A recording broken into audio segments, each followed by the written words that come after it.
திராவிட இயக்கத்தின் தியாக வேங்கையாக வாழ்நாளெல்லாம் லட்சியங்களுக்காகவே தன்னை அர்ப்பணித்துக் கொண்ட என் ஆருயிர் சகோதரர் ஈரோடு கணேசமூர்த்தி அவர்கள் 3 முறை நாடாளுமன்ற உறுப்பினராக தேர்ந்தெடுக்கப்பட்டார்.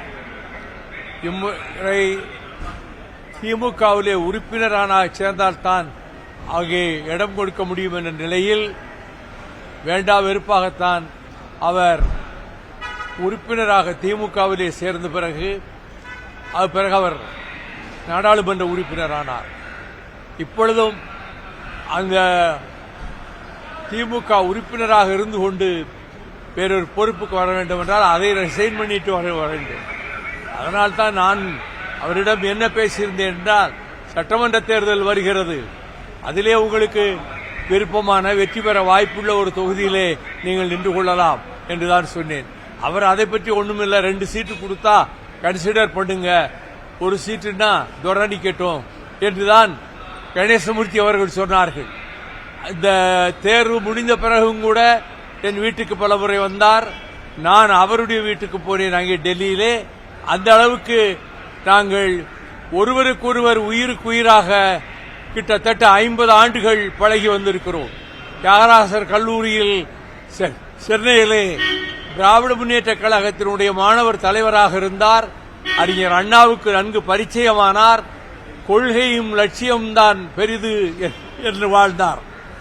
ஆனால் சமீப காலமாக அவர் ஒரு மன அழுத்தத்திலே இருப்பதாக அங்கே இருக்கக்கூடிய மாவட்ட செயலாளர் முருகனும் செந்திலும் என்னிடம் சொன்னார்கள். கபிலனும் கணேசமூர்த்தியினுடைய பையனும் என்னன்னு தெரியல, ஏதோ ஒரு வருத்தத்தில் இருக்கிறாரு என்று.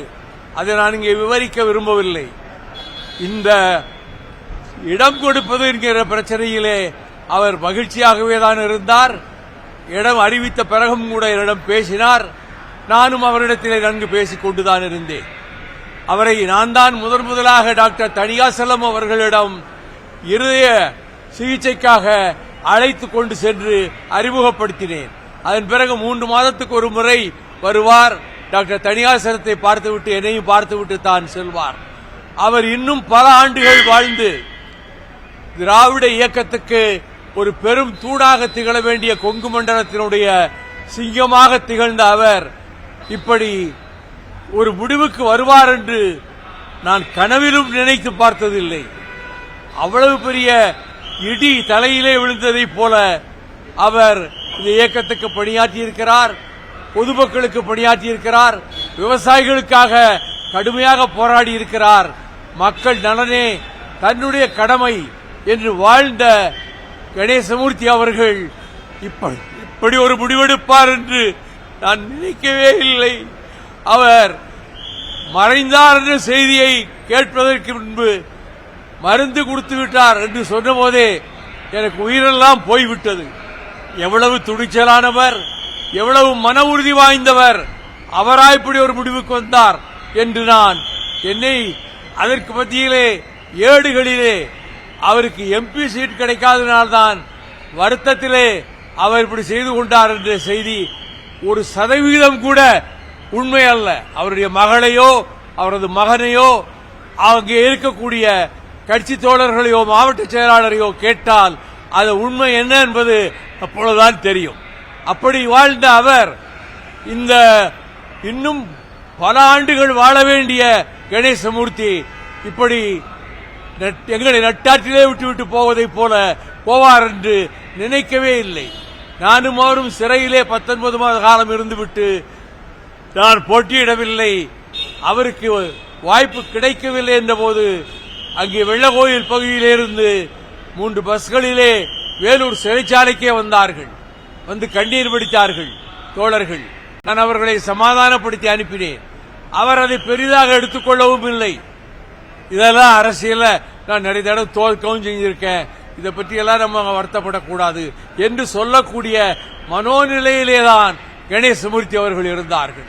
இன்றைக்கு அவர் மறைந்தார் என்ற செய்தி என்னால் தாங்கிக் கொள்ள முடியவில்லை. அவர் மருந்து குடித்தார் என்ற செய்தியவே தாங்கிக் கொள்ள முடியும். அவ்வளவு மன உறுதி வாய்ந்தவர். நெஞ்ச துணிவு கொண்டவர், எதை பற்றியும் கவலைப்படாதவர். இத்தனை ஆண்டுகள் இடையிலே எந்த பதவியும் இல்லை என்று அவர் கவலைப்பட்டதும் கிடையாது.